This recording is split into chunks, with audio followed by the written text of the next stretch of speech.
Okay.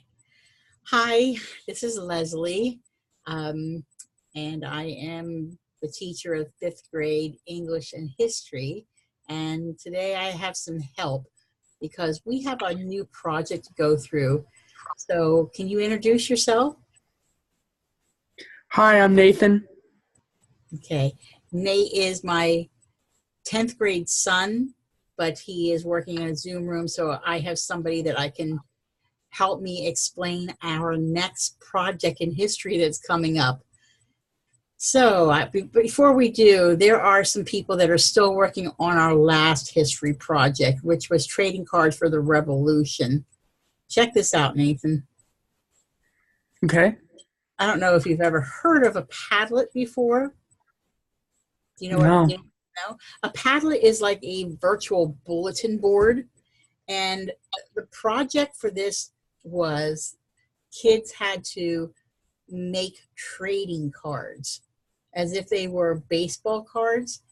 And this is the way we figured out how to do it. We created a bulletin board, and this bulletin board is in a shelf format. So you see my name right here, and I can move this up and down. So for trading cards, they had to do some research on three different things in the Revolution. They had to find Okay. they had to find a person, and I chose Martha Washington. You can see mine. They had to choose an issue, and if I click on this, it's going to make it bigger. My issue was women in the Revolutionary War. I have a picture of Molly Pritchard up here trying to stuff the cannons when some, I think her husband fell. Yeah. And then an event, and my event was the making of American flag. All right. And anybody is entitled to use anything that I have here in my shelf because they're supposed to, when we say trade, look at other people's and make comments about them in another worksheet. All right. So Shelby did a good job. She's got a person, it looks like George Washington, and she has the Battle of Lexington. And then she had an issue. I forget her issue. Okay, about taxation without representation. That's a pretty big issue for the Revolution. All right. Then Hannah worked on Paul Revere. Mm-hmm. I think she worked on how the flag changed. And then she found letters between Lucy Knox and her husband, letters back and forth from the Revolutionary War. Okay. Carissa needs to finish this. So I'm going to just put just a placeholder up here. She needs a person. She needs people. When I click this, you can add in here. She needs an issue, and she needs an event. Okay. So I scroll over, and I can see that Zeth was working on this. Here's his trading cards. So he talked about slavery and John Adams and the Townshend Act.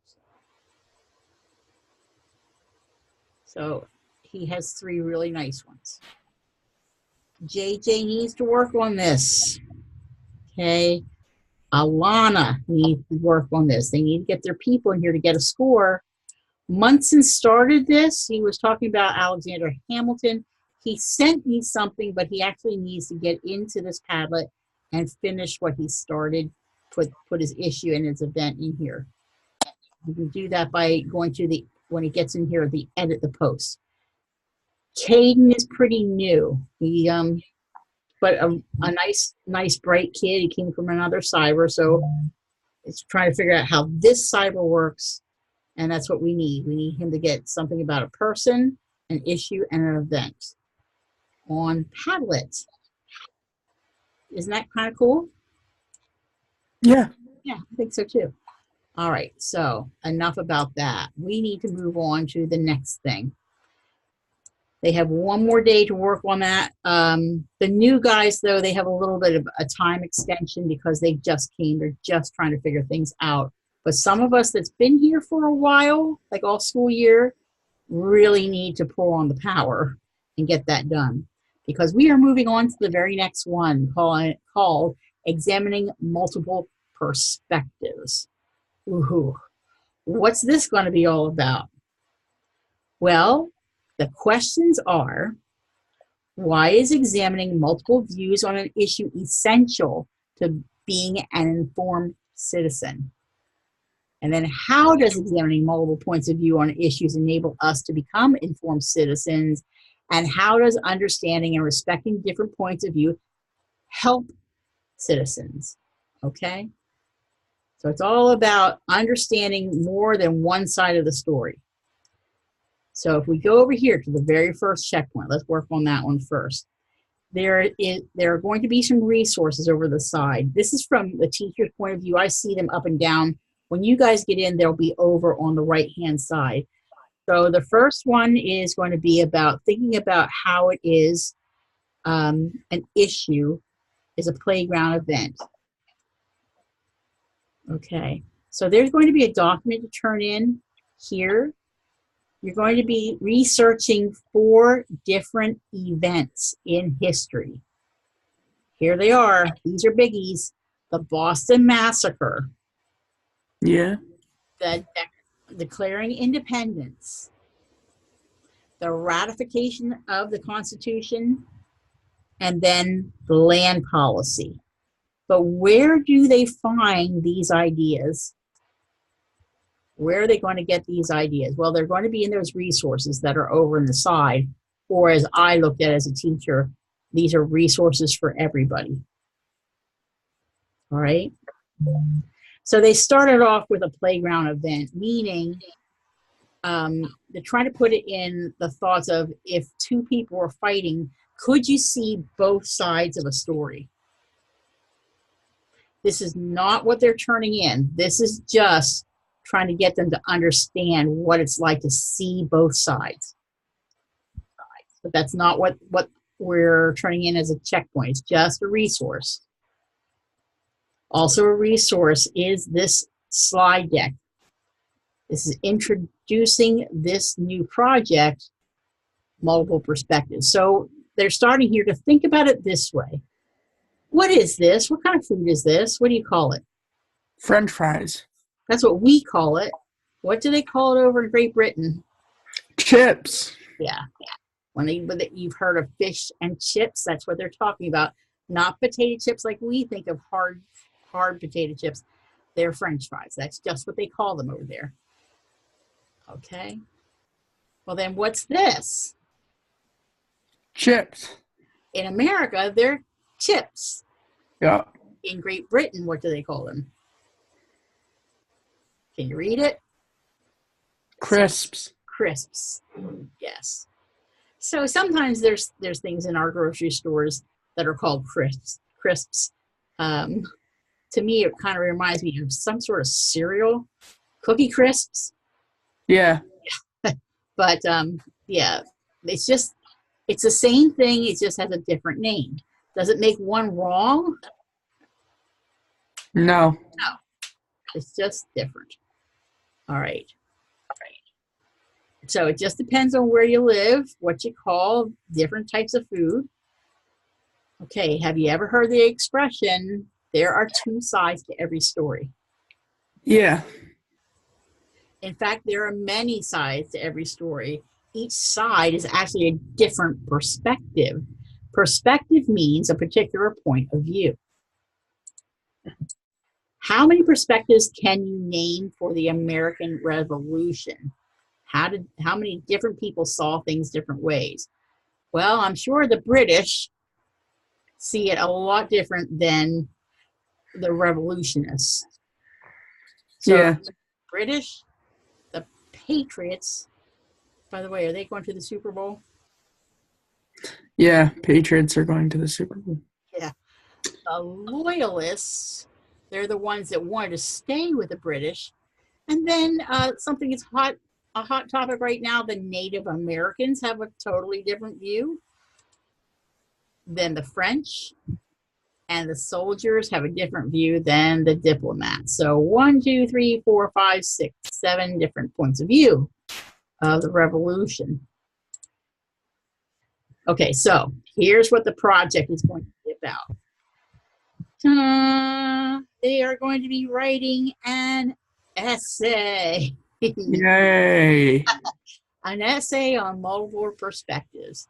So they're going to investigate 4 historical events and consider how each event or issue could be told from a different point of view or perspective. Whose story becomes the main dominant version of the event? Why is this perspective more well known? How would our understanding of the event change if we considered the other side? So things like this are happening right now. I mean, we're really starting to consider how Native Americans view things, such as when I was a little girl, it was all about Christopher Columbus sailed the ocean blue and he discovered America. But when you look at it at a perspective of the indigenous people that were already here, it's turning out that he might not be considered such a hero anymore, because we're taking into account the Native Americans' point of view of how this European came and kind of took over. So that's what we're going to be doing, examining different perspectives, okay? By looking at multiple perspectives on an event or issue, we broaden our understanding of the time period and the event. So what's our goal? In this project, you use multiple perspectives to determine an answer to a historical question. So, your assignment, part 1 of the assignment, is to complete an activity in which you examine multiple perspectives on several historical topics in order to answer the question. Okay, then part 2, you're going to pick one out of those 4 that you're going to really concentrate on. And then you're going to develop a strong argument and use that thesis statement. You're going to collect some evidence to support your argument, and then you're going to outline an essay and then write a detailed, organized, argumentative essay with a clear thesis statement and supporting evidence. Does this sound a little familiar? To us it does, because we just did the same thing with another grade. They're learning how to do this more and more to write.